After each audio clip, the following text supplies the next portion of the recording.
Hi friends, today we are going to discuss about GRIR transaction where you can find what are the open GRs that are available. So the transaction code is MB5s. Okay, so I put MB5s.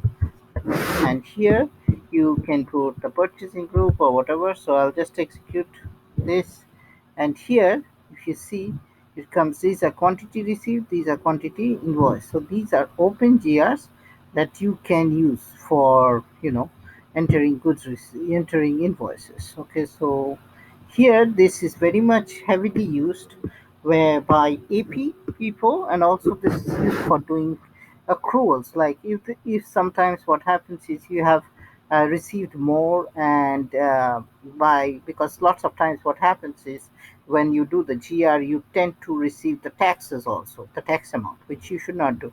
So in those cases there would be a discrepancy in the dollar amount and all those things.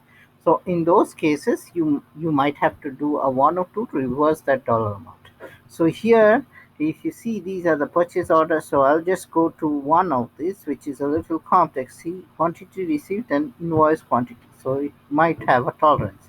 So anything which is red color is like this. Now if you want, you can go into another way. So I think I'll just go and click on detail list here. If I click on detail list, I get it here.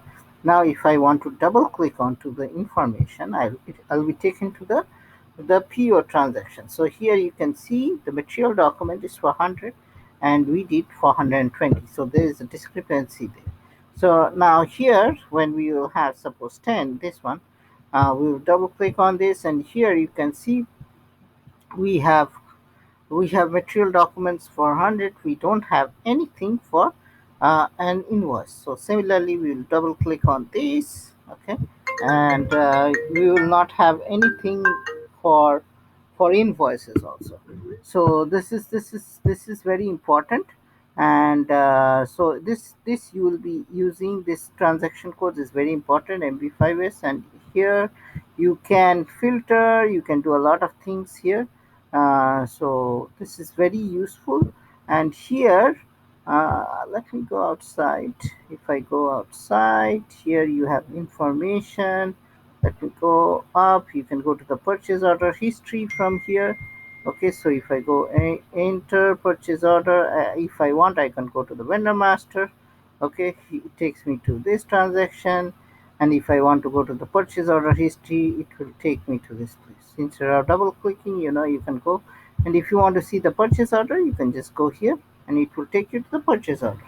So we are probably going to the purchase order screen, ME23N, and here you can see the purchase order history. So this is a very handy transaction, and you should be using it on a regular basis, monthly, for sure, on the month end for accrual and for other steps. Okay, so that's it for this tutorial. Stay tuned to my SAP channel, and happy SAP learning. Thank you and have a great day.